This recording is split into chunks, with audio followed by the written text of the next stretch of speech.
आसमा साहिबा, आपका क्या तज्जिया है? पंजाब में तब्दीली होने जा रही है मियां नवाज मियां शहबाज की लंदन में मुलाकात के बाद, और जो गो हेड मिला है मियां शहबाज शरीफ को कि पंजाब में तब्दीली लेकर आए। फिर मुस्लिम लीग नून के रहनुमा कह रहे हैं कि जी कुछ दिनों में आप तब्दीली देखेंगे। फिर हसन साहब को आप सुन रही हैं, ये कह रहे हैं जी कि राब्ते तो हैं, परवेज़ इलाही साहब के सबसे राब्ते हैं। तो यू थिंक कि ये आने वाले दिनों में होगा? देखिए, इसमें तो कल एक बहुत अहम बात जो थी वो राना सनाउल्लाह साहब ने उसकी निशानदेही की कि ये जो फैसला हुआ था इसकी अपील ऑलरेडी जो है वो सुप्रीम कोर्ट में। तो उन्होंने कहा जैसे ही अपील होगी और इसका कोई फैसला आता है तो वो ऑलरेडी ये हुकूमत जो है ये स्टेक के ऊपर है, वहां पे कुछ ना कुछ मामला जो है गड़बड़ हो सकते हैं। लेकिन उससे पहले मेरे ख्याल है ये बहुत सारे वाकयात जो हैं ये जुड़े हुए हैं एक दूसरे के साथ। अगर इमरान खान साहब ने लॉन्ग मार्च का ऐलान किया तो जो इत्तेहादी हुकूमत है वो इस तरफ बढ़ सकती है, क्योंकि जाहिर है कि पंजाब, अगर पहले जो कि लॉन्ग मार्च का ऐलान हुआ था तो पंजाब नहीं था, पाकिस्तान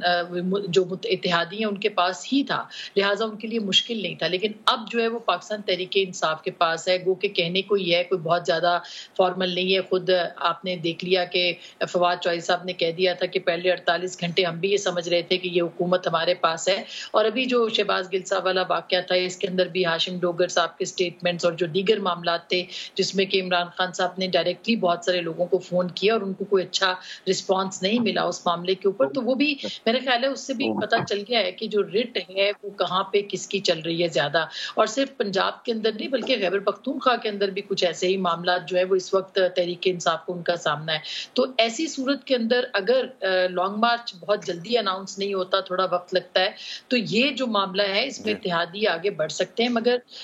ऐसे लगता नहीं है, क्योंकि परवेज इलाही साहब के होते हुए शायद इत्तेहादियों को जरूरत भी ना पड़े कि वो वहां पे चेंज करे। बाकी हसन मुर्तजा साहब ने आपको बताया कि अदम एतमाद की जो है वो बातें हो रही हैं या की जा सकती हैं, इम्कानात में से मौजूद है। और सियासत के अंदर जो है वो पॉसिबिलिटीज हमेशा होती हैं, उन्हीं इम्कानात को सामने रखते हुए जो है फैसले किए जाते हैं। और मेरा ख्याल है कि ये वो पत्ता है जो कि पीडीएम की जो गवर्नमेंट है उसने अपने हाथ में रखा हुआ है और उसको किसी भी वक्त जो है वो खेल सकते हैं। जबकि दूसरी जानिब इमरान खान साहब ने अपने सारे पत्ते ऑलमोस्ट शो कर दिए सिवाय लॉन्ग मार्च के, और उस लॉन्ग मार्च को मौसर बनाने के जो कि उनके पास शायद कुछ उसके लिए कुछ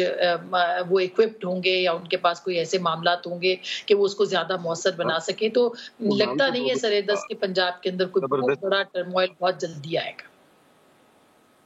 अच्छा, अभी जो पंजाब असेंबली की सूरत हाल है जी, उसमें 188 का नंबर है पाकिस्तान तहरीक इंसाफ और पाकिस्तान मुस्लिम लीग काफ के पास, और इस वक्त पीडीएम का जो नंबर है वो 179 पे है। अब पीटीआई का जो नंबर 188 है उसमें पीएमएलक्यू की 10 सीटें हैं। अगर जो हसन मुर्तज़ा साहब बात कर रहे हैं कि जी 10 सीटें, ये भी मुमकिन हो सकता है कि परवेज़ इलाही साहब एक सुबह उठ कर कहें कि जी मैं पीडीएम का अब वज़ीर आला हूँ। वो 10 नंबर अगर उधर जाते हैं तो पीटीआई के पास यकीनी तौर पे 178 रह जाएंगे और पीडीएम का नंबर बढ़ के 189 पे चला जाएगा। ये जो बात इन्होंने थोड़ी देर पहले हसन साहब ने की आसमा साहिबा के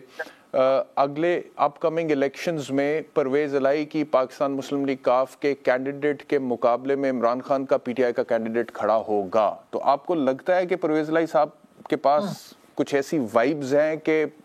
खान साहब उनके साथ सीट एडजस्टमेंट नहीं करेंगे? देखिए, उसका तो मेरा नहीं ख्याल कि अभी ये बहुत कबल अज़ वक्त हो जाएगा कि अगले इंतखाबात की हम बात करें। और बहरहाल हसन मुर्तज़ा साहब का अपना एक ओपिनियन है और वो ज़्यादा वेल अवेयर होंगे इस मामले के ऊपर। लेकिन सरे दस्त तो ये है कि जो परवेज़ इलाही साहब हैं उन्होंने अपनी काफ़ी ज़्यादा कश्तियाँ जो हैं वो जलाई हैं, लेकिन उनके पास एक ऑप्शन अभी भी मौजूद होता है रहेगा कि वो वापस अपनी जमात के अंदर आ जाएं। उनके हाँ जाहिर है बहुत गहरा ताल्लुक है चौधरी शुजात साहब पार्टी के सरबराह, और आपने देखा होगा कि इस सिलसिले में जो इलेक्शन कमीशन के अंदर पेशरफ्त होनी थी अभी तक पार्टी की तरफ से कोई खास पेशरफ्त उसके ऊपर नहीं है। तो एक ऑप्शन उनके पास ये हमेशा से मौजूद रहेगा कि वो इधर आ जाए, और अगर वहां पे आते हैं तो चौधरी शुजात साहब जो है वो पीडीएम के साथ बात करके उनको हर तरह से जो है फैसिलिटेट कर सकते हैं अगले सेटअप के अंदर भी। ये मैं आपको बता दूं कि अगला जो भी सेटअप बनेगा उसके अंदर बहुत ज्यादा ये जो इस वक्त के अलायंसेस हैं, भले वो पंजाब के अंदर हैं या वो यहाँ वफाक के अंदर हैं, ये अलायंसेस ही आगे जाके वर्कआउट कर सकते हैं। आज हाल ही में आपने सुना होगा कि तहरीक इंसाफ की कोई ख्वाहिश भी थी कि वो शायद पीपल्स पार्टी के साथ हाथ मिलाए, लेकिन कोई ज्यादा उनको पजीराई इस मामले के ऊपर जो माजी में जो पेशरफ्त हुई थी उसके ऊपर नहीं है। फिर एक और डेवलपमेंट ये सामने आई है कि जहांगीर तरीन साहब और मखदूम अहमद महमूद साहब जो हैं उनकी आपस में सुलह हो गई है, रिश्तेदारी है, तो उसका کا بھی ایک اپنا امپیکٹ ہے. پھر جو سب سے بڑی ڈیولپمنٹ ہے وہ یہ ہے کہ ابھی جو پارلیمانی جماعت کا اجلاس ہوا تھا پنجاب ہاؤس میں، عمران خان صاحب نے اس کو چیئر کیا تھا،